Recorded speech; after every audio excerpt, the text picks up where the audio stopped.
Naam, ni mwendelezo wa ligi ya Muungano Handball ambako leo imewakutanisha Magereza Bara dhidi ya Ngome katika sakafu ya dimba la Nyuki, ambako hapa Ngome wamenyakua ushindi wa bao 29 kwa bao 28 dhidi ya Magereza. Makoch na team captain wote wanaeleza namna ambavyo mchezo huu umekuwa na matarajio kwa michezo inayofuata. Kwa ujumla mchezo ulikuwa ni mzuri, mchezo uliokuwa ukionyesha tekniki za wachezaji kwa namna wame kwenye viwanja vya mazoezi, na ndio maana umeona mchezo haukuwa na vurugu, ulikuwa ni mzuri na unavutia kwa kila mtu kuangalia.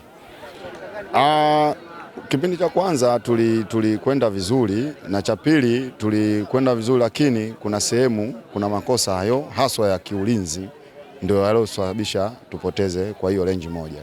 Mchezo ulikuwa mzuri kwa pande zote mbili. Mchezo ulikuwa mgumu. Aliojiandaa vizuri zaidi amepata ushindi. Nashukuru Mungu tumepata ushindi hivi leo, japokuwa haikuwa rahisi.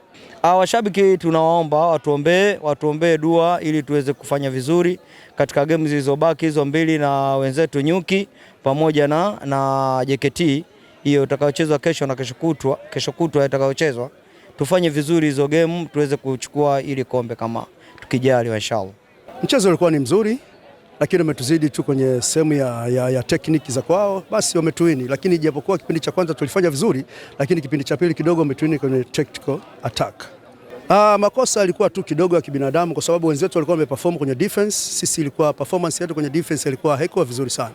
Kwa hiyo wametuini hilo, basi umepata matokeo, tunamshukuru Mungu kwa hilo. Mchezo kweli ulikuwa mzuri, sababu Magereza na wapinzani wetu ambao tunajuana nao vizuri, unaona tujua. Walicheza hadi na sisi tukacheza jihadi zaidi, walionyesha defense tough na sisi tukazidi tuonyesha tough zaidi ya defense. Sasa tumezidiana kwenye uwezo wa pumzi, mimi ninavyoona, sababu wao kuna muda walichoka, sisi tuka-apply nguvu zaidi, tukabidi comeback. Kuna muda walikuja juu zaidi kipindi cha pili wakakechi, ila na sisi kuna muda tukanyanyuka kwa nguvu tena, tulivyoona wanyome shuka sisi tukanyanyuka zaidi. Kwa hiyo tumepimana nao nguvu, sio mbaya zaidi, ila mchezo ulikuwa umenoga, umekaa vizuri na tunashukuru sisi tumebuka na ushindi wa range moja. Ligi ya Muungano Handball inaendelea kuwakutanisha wababe hapa katika sakafu ya dimba la Nyuki mpaka pale itakapotamatika fainali na kumjua bingwa ni nane wa mchezo huu. Ni kiripoti kutoka katika sakafu ya dimba hili la Nyuki, mkoa wa Mjini Magharibi. Mimi ni Mahir Saidi, Mafunzo Online TV. Mafunzo Online TV, habari kwa kina.